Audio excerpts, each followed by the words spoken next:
Cümleten selamun aleyküm hanımlar. Divapatik YouTube kanalıma hepiniz hoş geldiniz. Bugün birlikte dikişsiz iki şiş tek renk çok güzel bir patik yapacağız. Ben patiğimde pembe renginde normal patiklik bir ip kullandım. Şişlerim 3 numara hanımlar. Hemen modelimi de göstereceğim sizlere. İşte modelimiz bu şekilde. Baştan sona iki şiş ile yapmış olduğum modelim. Şöyle hemen yandan da göstereceğim.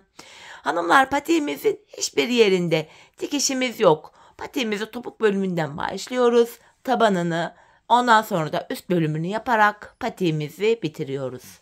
Bu şekilde.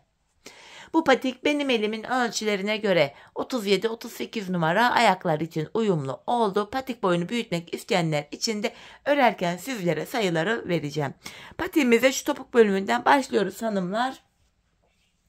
23 ilmek olarak 23 adet ilmeğimi atacağım. Büyük yapmak isteyenler şu üst taraftaki ilmek sayılarını fazla yapacaklar.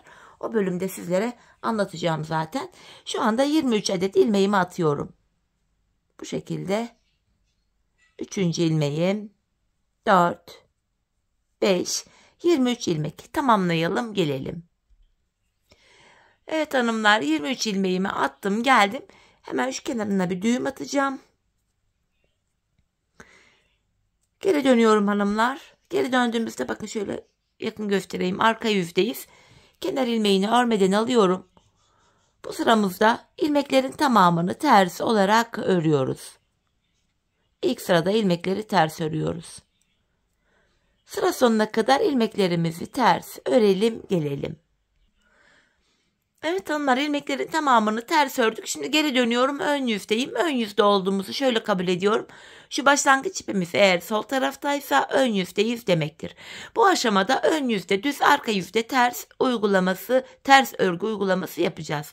Kenar ilmeğimizi aldıktan sonra ilmeklerimizi hanımlar yine sıra sonuna kadar düz olarak örelim.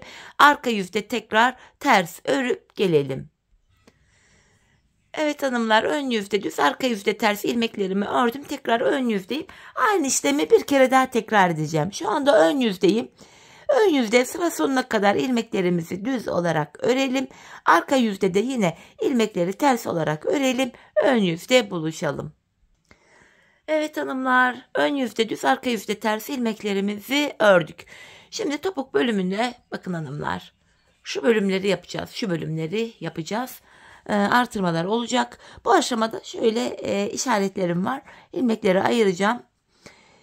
Sağ tarafa 8, sol tarafa 8, ortaya 7 ilmek bırakacağım. Bakın 4, 8. 8 ilmek ayırdım. İşaretimin ilkini buraya takacağım şimdi. Şöyle 8 ilmek ayırdım. İlk işaretimi buraya taktım. Şimdi diğer tarafa da 8 ilmek ayıracağım. İple de böyle işaretleyici yapabilirsiniz. 3, 6, 7, 8 tamam. Şuraya da hemen işaretleyicimi takıyorum. Ortada da bakın hanımlar 3, 6, bir de burada 7 ilmek kaldı. Şimdi hem artırmalar olacak hem topuğa başlayacağız. Öncelikle kenar ilmeğimi örmeden alıyorum. Bu kenardaki 8 ilmeğimi öreceğim.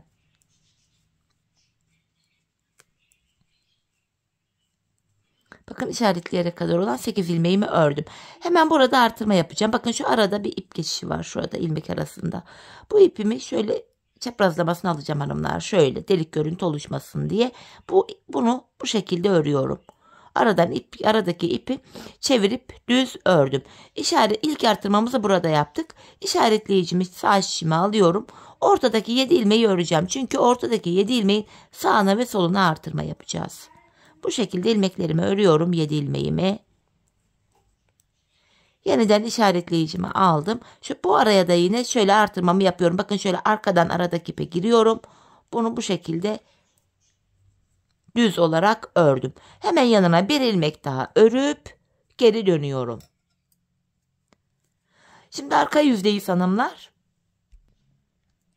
Arka yüzde bu ilmeğimi örmeden alıyorum. İlmeklerin tamamını ters olarak öreceğiz. Yine işaretleyiciyi sağ şişime aldım. Aradaki 7 ilmeğimi yine ters örüyorum. Tekrar işaretleyiciyi de sağ şişime aldım. Burada artırma yaptığım ilmeği ters örüyorum. Yanına bir ilmek daha ters ördükten sonra geri dönüyorum. Yeniden hanımlar, ilk ilmeğimi örmeden aldım, ön yüzdeyim. Yanındaki bir ilmeğimi ördüm. Tekrar şurada işaretleyici ile şu arada ipin içine şöyle giriyorum. Bakın önce işaretleyiciyi sağ şişime önce burada kalıyor. Bu araya girerek bir artırmamı yapıyorum. Bakın şuradaki ipe arkadan girdim. Bunu normal düz örüyorum. İşaretleyiciyi sağ şişe aldım. Aradaki 7 ilmeğimi öreceğim. Bu ortadaki 7 ilmeğin sağına ve soluna artırma yapıyorduk. Tekrar işaretleyiciyi aldım. Şu araya yeniden 7 ilmekten sonra artırmamı yapıyorum. Hemen şurada hanımlar 2 ilmek ördükten sonra bakın şurada boşluk bir görüntü var. Bu defa bir ilmek daha ördüm buraya. Şöyle. Her seferinde yanlardan birer birer ilmek alıyoruz. 7 ilmeğin sağına ve soluna artırma yapıyoruz. Tekrardan geri döndüm. İlk ilmeği örmeden aldım. Hemen şu işaretleyiciye kadar olan 4 ilmeği ters ördüm. Tekrar şu işareti aldım sağ şişime. Aradaki 7 ilmeğimi yine ters örüyorum. Tekrar şu işaretleyiciyi sağ şişime aldım. Şimdi hanımlar buraya da toplamda 4 ilmek öreceğiz. İşaretleyiciden önce şuraya 4 örmüştük. Burada da 4 olacak. 1, 2, bakın 3. Hemen yanına bir tane daha ördüm, 4. Tekrar geri dönüyoruz hanımlar. İlk ilmeğimi örmeden aldım. İşarete kadar örüyorum. Hemen şuraya bakın. İçeriden girerek artırmamı yapıyorum. İlmeği çevirip örüyoruz. İşareti tekrar sağ şişime aldım. Ortadaki 7 ilmeğimi düz örüyorum. Tekrar işareti aldım şişime. Hemen buraya da artırmamı yapıyorum. Bakın hanımlar şurada zaten ayrık bir görüntü var. Burada 4 ilmek var. 4 ilmeği öreceğiz. Sonra yan taraftan bir ilmek daha alıp öreceğiz. Burada bakın bir ilmek daha ördüm. Şurada 5 ilmek kaldı kenarda. Bir sonraki sırada şurada 4 ilmek kalacak. Böyle böyle buradaki ilmek sayısı azalacak. Ortadaki ilmek sayımız da artacak. Şimdi tekrar geri dönüyorum. Kenardaki ilmeği örmeden aldım. Arka yüzde ilmeklerin tamamını böyle ters örüyoruz. Şöyle baktığımızda hanımlar burada 6 ilmek oldu işaretten önce. İşareti tekrar sağ şişime aldım. Aradaki 7 ilmeğimi de ters örüyorum. Tekrar işareti sağ şişime aldım. Buraya da yine ilmeklerimizi, bakın şurada 6 ilmek vardı. Burada da 6 ilmek olacak işaretten sonra. 2, 3, 4, 5, 6. Bakın kenarlarda 5'er ilmek kaldı. Bir sonraki şimdiki sırada şu kenarlarda 4'er ilmek kalacak. Tekrardan geri döndüm. İlk ilmeğimi örmeden aldım. İşarete kadar öreceğim.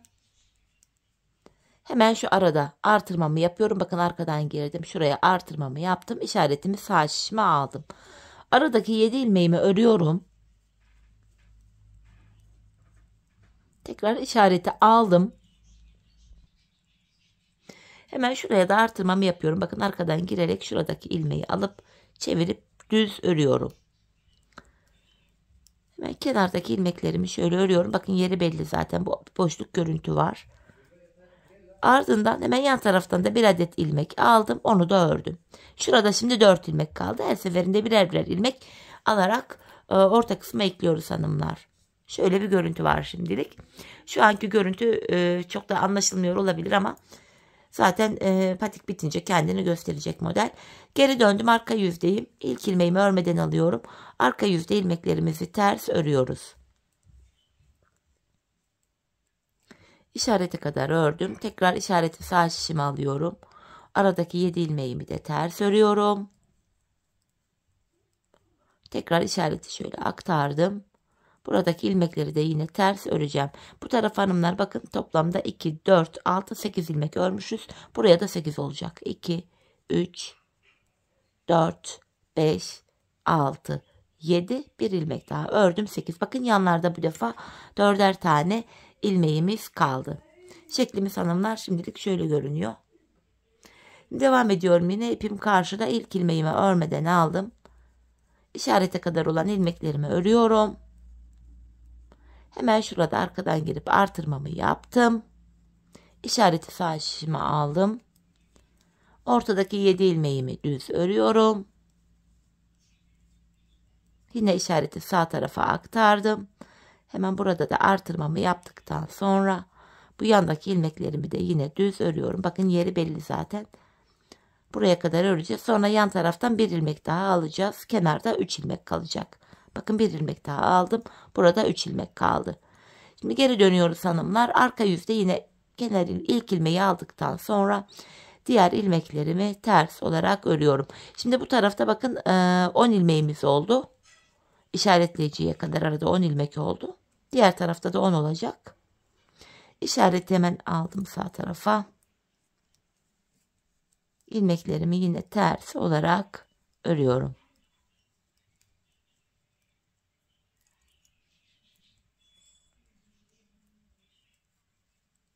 Burada da 10 ilmek olacaktı. 5, 6, 7, 8, 9, 10. Baktığımızda hanımlar yanlarda 3'er tane ilmeğimiz kaldı. Yine ilk ilmeğimi aldıktan sonra işareti kadar olan ilmeklerimi örüyorum tekrar.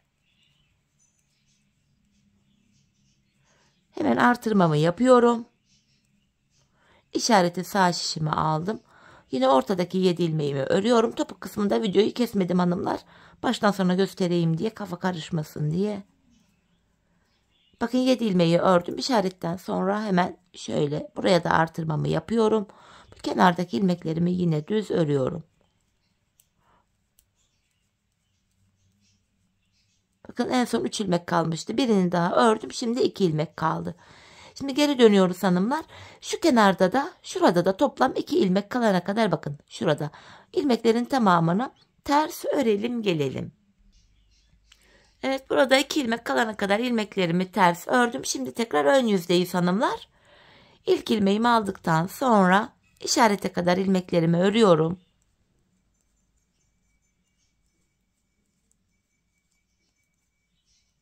Bakın hemen şuraya arkadan girerek artırmamı yaptım. İşaretimi sağ şişime alıyorum. Topuk kısmı hanımlar bu şekilde ördükçe zaten kendini gösterecek. Şöyle. Ortadaki 7 ilmeğimi örüyorum.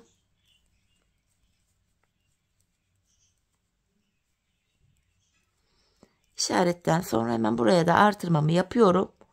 En son şurada 2 ilmek kalmıştı hanımlar. Şurada bu defa 1 ilmek kalacak. Burada son 1 ilmeğim kalana kadar ilmeklerimi öreceğim.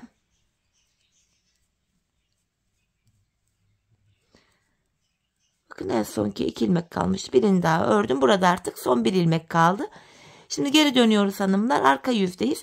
Arka yüzde de yine şu kenarda son 1 ilmek kalana kadar ilmeklerimizi ters örüp gelelim. Evet hanımlar, son 1 ilmeğim kalana kadar ilmeklerimi ters ördüm. Şimdi tekrar ön yüzdeyiz. Artık kenarlarda son birer ilmeğimiz kaldı. İlk ilmeğimi örmeden alıyorum. Yine işarete kadar olan ilmeklerimi düz olarak örüyorum.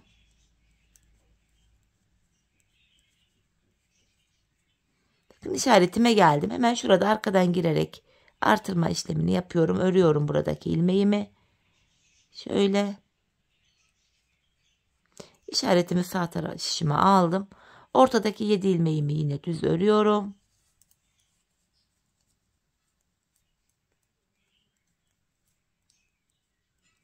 Tekrar işaretimi aldım sağ şişime. Hemen burada da artırma yapmayı unutmuyoruz. İşaretten sonra hemen artırmamı yapıyorum.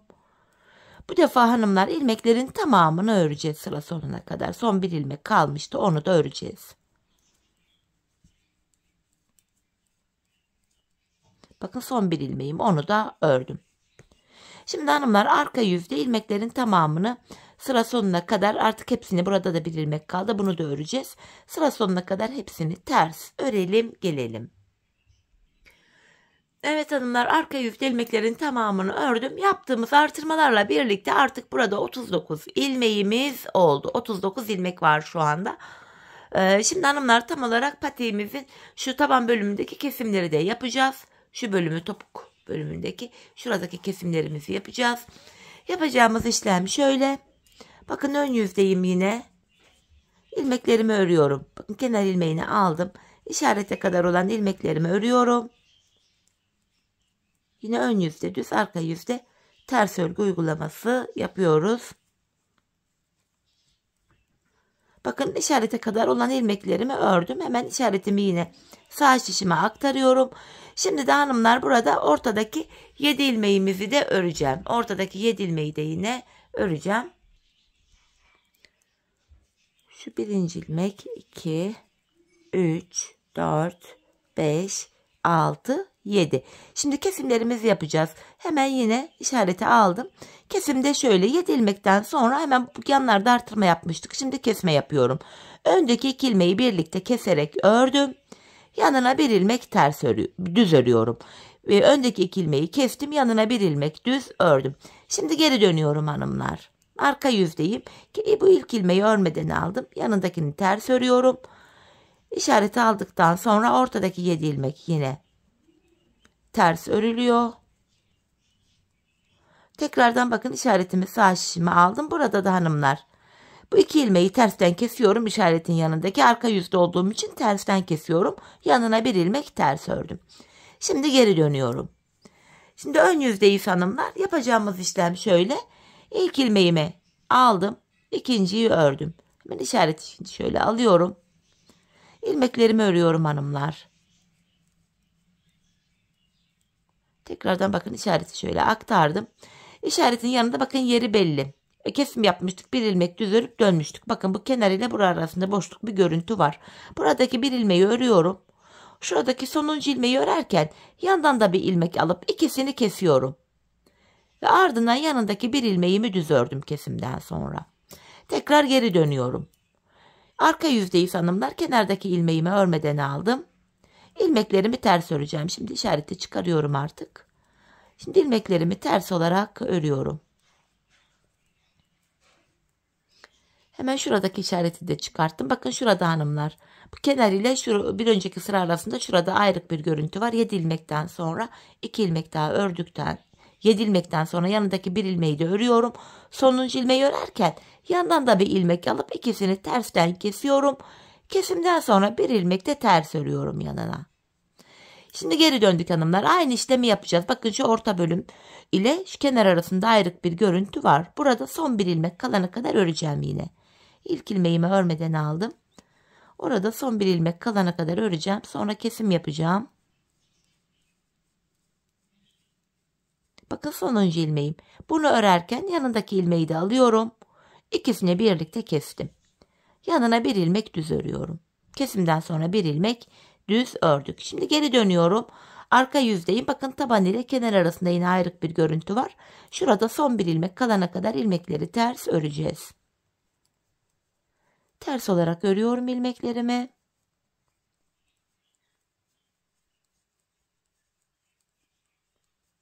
Sonuncu ilmeği örerken yandan da bir ilmek alıp ikisini tersten kesiyorum. Yanına bir ilmek de ters örmeyi unutmuyoruz. Şimdi geri döndük hanımlar. Yanlardaki ilmekler bitene kadar bu işleme devam edeceğiz. Yine ön yüzdeyim. İlk ilmeğimi örmeden aldım. Şu orta bölümde son bir ilmek kalana kadar yine örüyorum ilmeklerimi.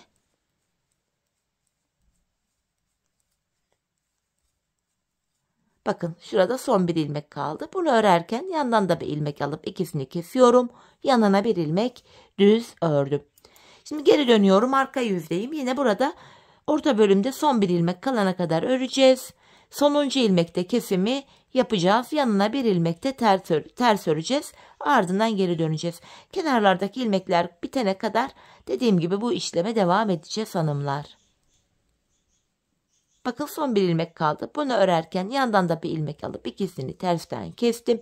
Yanına bir ilmek de ters ördüm.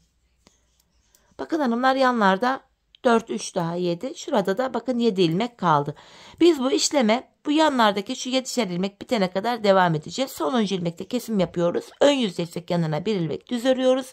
Arka yüzdeysek de yanına bir ilmek ters örüyoruz. Bu şekilde yanlardaki ilmekler bitene kadar şu taban bölümünün kesimini yapalım gelelim hanımlar, ardından buluşalım. Evet hanımlar, bu bölümde kesimlerimi yaptım. Sadece yanlarda birer ilmeğim kaldı. Bu birer ilmeği de hep beraber keselim. Önce bu bir ilmeğimi aldım. Sonuncu ilmeklerimizi birlikte kesmek istedim. Burada yine ilmeklerimi ön yüzdeyim. Düz olarak öreceğim. Son kesimlerimizi yapacağız.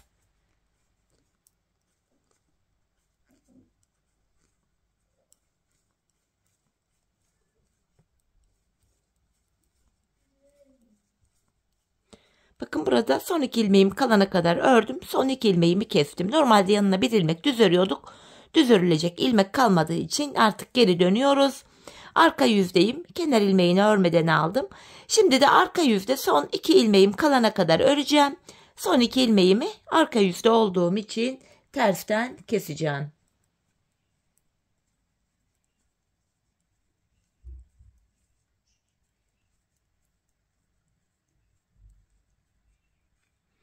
Bakın son 2 ilmeğim kaldı hanımlar. İkisini de tersten kesiyorum.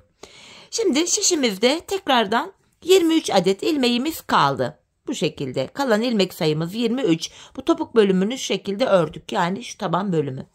Şu bölümü. Şimdi şu alt bölümü yapacağız hanımlar. Alt bölümde de yine 23 tane ilmeğimiz var. Ortaya 5 ilmek ayıracağız. Yanlara 9'ar ilmek. Hemen şöyle sayalım. Şu sağ kenardan 5, 6, 7, 8, 9. Ayracımın birini buraya takıyorum. Diğer kenara da yine 9 ilmek ayıracağım. 4, 8, 9. Ayracımın diğerini yine bu tarafa takıyorum. Ortada da hanımlar bu şekilde 5 ilmeğimiz kaldı. Şimdi yapacağımız işlem şu. Kenarlardan kesim yapacağız. Ortadan bu ortaya ayracımızın sağından ve solundan yine artırma yapacağız. Tabanımızı 21 ilmek olarak öreceğiz. Yani şu kısmı yapacağız hanımlar. Hemen başlayalım. Nasıl yapıldığını sizlere kısaca anlatayım. Bakın şu kenar ilmeğini bu şekilde aldım. İkinci ilmeğimi ördüm. Ardından öndeki 2 ilmeğimin ikisini birlikte burada şöyle keserek örüyorum. Yani sola doğru kesim yapmış olduk. Ayracıma kadar olan ilmeklerimi yine örüyorum. İlk kesimi yaptık hanımlar. Bakın ayracıma kadar ördüm. Bu ortada yine bakın. Şöyle arkadan girerek artırmayı yapıyorum. Kestiğim ilmeği burada tekrar yerine koymuş oldum. Alt bölümü deseni oluşturabilmek için böyle yaptık. Ayracımı tekrar alıyorum. 5 ilmeğimi örüyorum. Tekrar ayracımı aldıktan sonra 5 ilmeğin sonunda yine şu aradaki bakın ip var. Buna tersten giriyorum. Bunu düz ördüm. Şimdi son 4 ilmek kalana kadar öreceğim. Sol taraftan da kesim yapacağım. Burada sola doğru kesim yapmıştık. Burada sağa doğru yapacağız. Sağ kesimi ben şöyle yapıyorum. Şu öndeki 2 ilmeği aldım. İkinci ilmeği ilkinin önüne şöyle bırakıyorum. İkisini birlikte keserek ördüm. Kalan 2 ilmeğimi düz örüyorum. Ortada artırma yaptık. Yanlarda kesim yaptık. Böylece tekrar 23 ilmeğimiz oldu. Geri dönüyoruz hanımlar. Arka yüzde yapacağımız herhangi bir işlem yok. İlmeklerin tamamını arka yüzde ters olarak örüyoruz. Ön yüzde ilk kesimi yaptık. Arka yüzdeyiz. İlmeklerin tamamını ters olarak örüyoruz.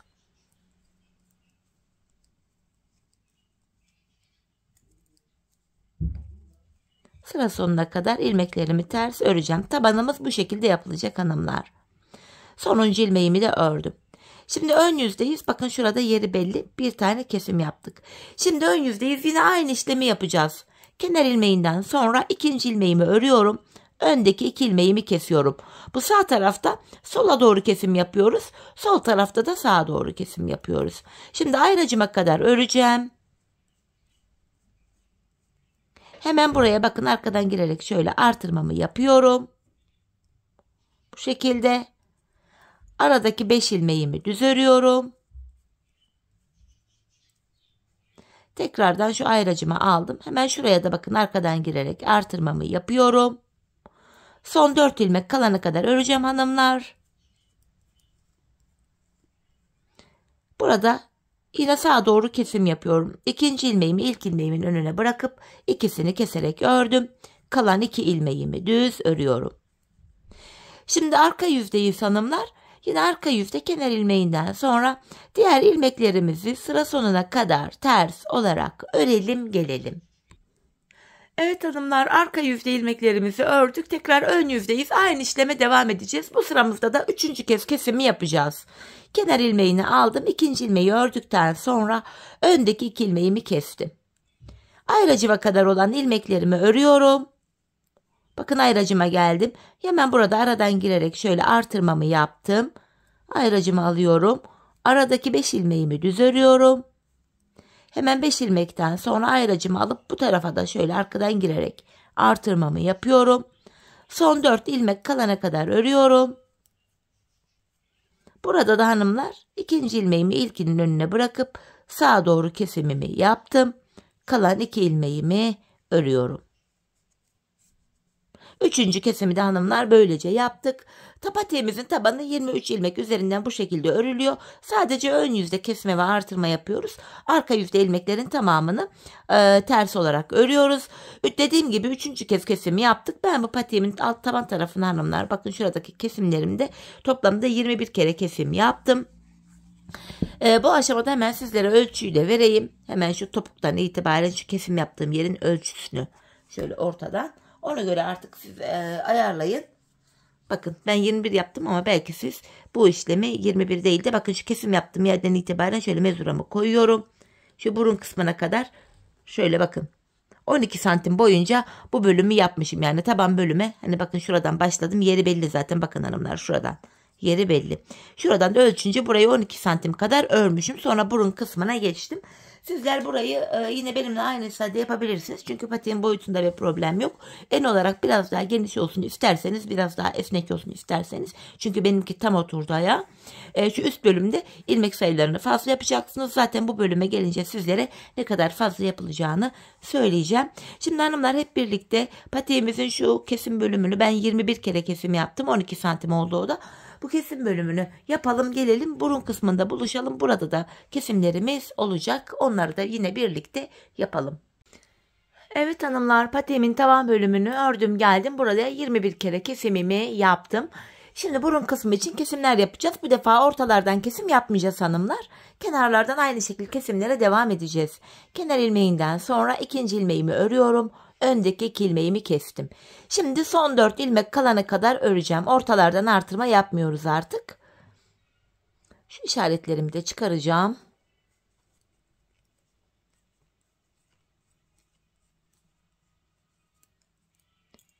Devam ediyorum. Son 4 ilmeğim kalana kadar, bakın şu an ön yüzdeyim, örüyorum. Buradaki 2 ilmeği aldım. Yine ikinci ilmeği ilkinin önüne getirerek ikisini kesiyorum. Kalan 2 ilmeğimi örüyorum. Böylece 2 ilmek kestik. 21 ilmeğimiz kaldı. Şimdi geri dönüyorum hanımlar. Arka yüzdeyim. Arka yüzde kesim işlemi yapmıyoruz. 21 ilmeğimizin tamamını bu şekilde ters olarak örüyoruz. Kesim işlemini sadece ön yüzde yapıyoruz hanımlar. İlmek sayısı her kesimde ikişer ikişer azalacak.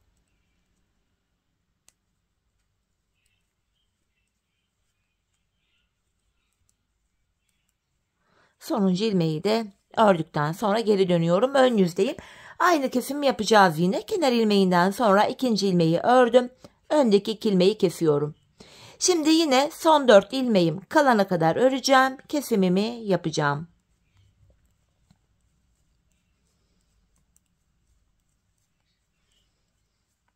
Bakın son 4 ilmeğim kaldı. Burada da ikinci ilmeği ilkin önüne getirerek sağa doğru kesimimi yapıyorum. Kalan 2 ilmeğimi örüyorum. 2 ilmek daha kesildi. Böylece burada 19 ilmek kaldı. Şimdi geri döneceğiz. Arka yüzde ilmekleri ters öreceğiz. Ön yüzde tekrar 2 ilmek öreceğiz, keseceğiz. Son 4 ilmek kalana kadar öreceğiz, keseceğiz. Bu şekilde hanımlar şişimizde 9 ilmek kalana kadar kesimlerimizi yapacağız. Şimdi hep birlikte 9 ilmek kalana kadar kesimlerimizi yapıp gelelim. Evet hanımlar, burada 9 ilmeğim kalana kadar burun kısmını ördüm geldim. Şimdi yapacağımız işlem şöyle, yanlardan ilmekler alarak artırmaları yapacağız. Üstelik üst bölümüne geçiyoruz, yani hem artırmalar yapacağız hem de patiğimizin üst bölümü tabana eklenecek. Şimdi ön yüzdeyiz. İlk ilmeğimi örmeden alıyorum. 9 ilmeğimi düz olarak örüyorum. 9. ilmeğimi ördükten sonra hemen şurada kenar ilmek yerleri var hanımlar. Bakın hemen şuradaki kenar ilmek yerine girerek buradan şöyle bir ilmek çıkarttım. İlmeğin 2 kanadına birden girdim. 10 ilmek oldu. Geri dönüyorum. Arka yüzdeyim. İlk ilmeğimi örmeden alıyorum. Arka yüzde ilmeklerimi ters öreceğim. Sonuncu ilmeği de ters ördükten sonra şimdi de hemen şuradaki bakın kenar ilmek yerine girerek arkadan iç tarafa doğru gidiyorum. Buradan da bir ilmek çıkarttım. Böylece 11 ilmek oldu. Şimdi geri dönüyoruz hanımlar. Patiğimizin burun kısmı üst bölümüne geçtik. İlk ilmeğimi aldım. Yine ilmeklerimi düz olarak örüyorum. Sonuncuyu da ördüm. Ardından hemen burada bir sonraki kenar ilmek yerine girerek ilmeğin iki kanadına birden girerek ilmeğimi çıkarttım. Böylece hanımlar burada 12 ilmeğimiz oldu. Geri dönüyorum, arka yüzdeyim. Kenar ilmeğini örmeden alıyorum. Arka yüzde ilmeklerimi ters öreceğim. Aynı kenar ilmek yerine 2 kere girmiyoruz ya da kenar ilmek yeri atlamıyoruz hanımlar. Sırasıyla hepsine teker teker giriyoruz. Sonuncuyu da ters ördüm. Bakın bir diğer kenar ilmek yerim burada. Şöyle arkadan içe doğru girerek buradan da şöyle ilmeğimi çıkarttım. Böylece şimdi de 13 ilmek oldu. Bu şekilde ilmekler çıkartmaya devam edeceğiz. Hanımlar, ben bu modelimde, bu patiğimde, şişimde 25 olana kadar 25 ilmek olana kadar yanlardan ilmek çıkarttım. Benim patik ayağı tam oturdu. Fakat bir tık daha esnek yapmak isteyenler varsa da burada 25 değil de 27 ya da 29 ilmek çıkarabilirsiniz. Patik daha rahat ayağınıza olacaktır. Bunu da belirteyim. Dediğim gibi ben 25 ilmek çıkarttım. Burada 25 olana kadar çıkarttım. Sizler 27 ya da 29 ilmek de çıkarabilirsiniz. Daha büyük yapmak isteyenler 31 ilmek bile yapabilirler hanımlar. Şimdi hep birlikte burada toplam dediğim gibi benim 25 ilmeğim olacak. Buraya ilmeklerimizi çıkaralım, gelelim hanımlar. Sonra şu üst bölümü birlikte başlayalım. Evet hanımlar, 25 ilmeğim olana kadar bu bölümü ördüm, geldim. Dediğim gibi sizler 27, 29 ya da 31 olarak da yapabilirsiniz. Bu orta bölümde hanımlar 3 ilmek ayıracağız. Şimdi ortaya 3 ilmek ayırınca yanlara 11'er ilmek düşüyor. Siz buraya atıyorum 27 ilmek yaptıysanız ortaya 3 ilmek ayırınca geriye 24 ilmek kalır. 24'ü iki yana paylaştırınca yanlara 12'şer ilmek yapacaksınız. Ayarlama sayı bu şekilde olacak. 29 ilmek yaptıysanız da ortaya 3 ilmek ayırınca 26 ilmek kalır. Yanlara da 13'er ilmek düşer. Ben 25 yapmıştım. Şimdi yine şöyle aldım. Bu malzemelerimi. Kenarlara 11'er ilmek ayıracağım. Bakın. Şurada 1, 2, 3, 4, 5, 6, 7, 8, 10, 11. İlkini hemen şuraya takıyorum.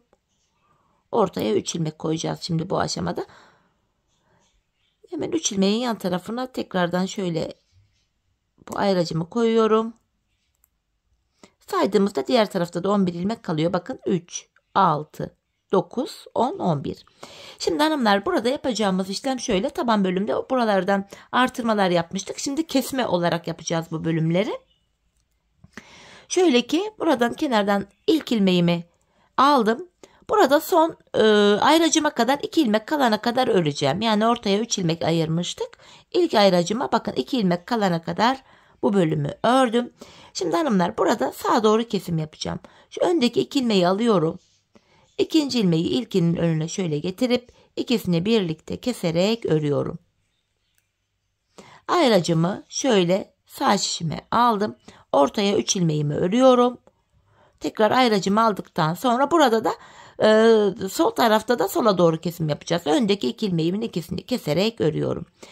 Ortalardan kesim yapıyoruz. Yan kenar ilmek yerlerine gelerek ilmek çıkarıyoruz.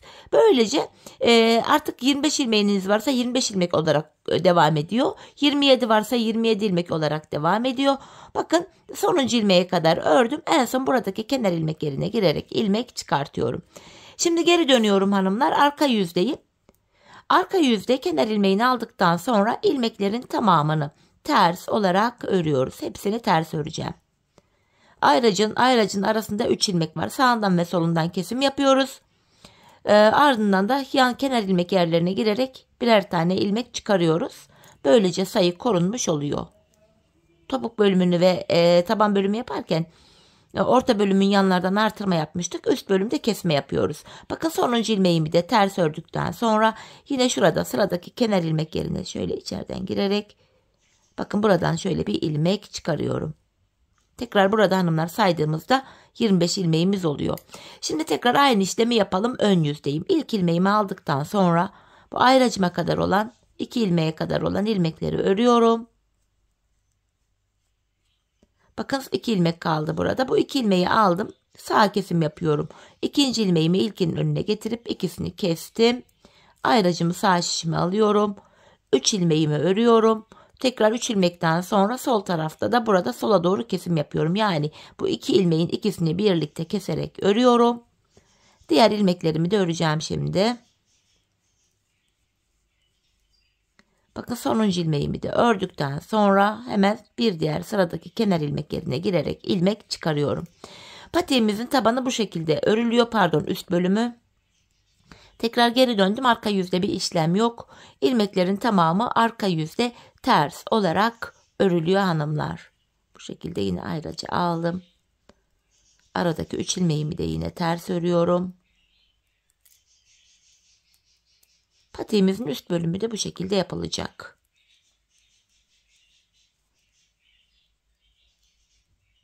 Sonuncuyu da ters ördükten sonra yine burada bakın bir diğer kenar ilmek yerine gelerek hemen şuraya ilmek çıkarttım. Tekrar geri dönüyorum hanımlar. Yeniden bakın üst bölümdeyiz. Bir kere daha göstereyim sizlere. Ayracıma kadar olan 2 ilmeğe kadar öreceğim. Bakın 2 ilmek. Öndeki 2 ilmeği yine sağa doğru kesim yapıyorum. Yanlardan ilmek çıkarıyoruz. Ortalardan kesim yapıyoruz. İlmek sayımız böylece korunuyor. Ayracımı aldıktan sonra 3 ilmeğimi örüyorum. Hemen 3 ilmekten sonra tekrar ayracımı aldım. Burada da öndeki 2 ilmeği sola kestim. İlmeklerimi örüyorum. Ve sıradaki kenar ilmek yerine girerek ilmeğimi çıkarıyorum. Patiğimizin üst bölümü de bakın hanımlar, desenimizi ördükçe ortaya çıkıyor. Bu şekilde yapılacak. Yani şu görüntü oluşacak. Hanımlar biz bu işleme şu kenar ilmek yerlerine batarak devam edeceğiz. Ta ki şu bakın başlangıç yerlerine kadar. Şöyle geleceğiz şu bölüme kadar çıkacağız. Başlangıç ipimiz burada. Burada son kenar ilmek yerlerine gelene kadar, yani şuraya ve şuraya gelene kadar buna devam edeceğiz. Şimdi hep birlikte patiğimizin üst bölümünü son kenar ilmek yerlerine gelene kadar örelim gelelim. Evet hanımlar, patiğimi hemen şuralarda bakın son kenar ilmek yerlerine gelene kadar ördüm geldim. Artık bu ilmeklerimizi keseceğiz hanımlar. İkişer ikişer toplayarak ilmeklerimi kesiyorum. Bu şekilde çok sıkı bir kesim yapmayalım. Bu bölümden, bilek bölümünden ayak gireceği için ayağımız rahat bir şekilde girsin diye böyle esnek bir kesim yapıyoruz. İkişer ikişer toplayarak ilmeklerimi kesiyorum. Artık şu işaretleri de çıkartabiliriz.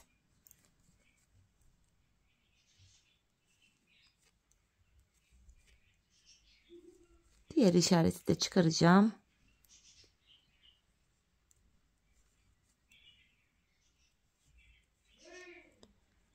İlmeklerin hepsini keseceğim hanımlar.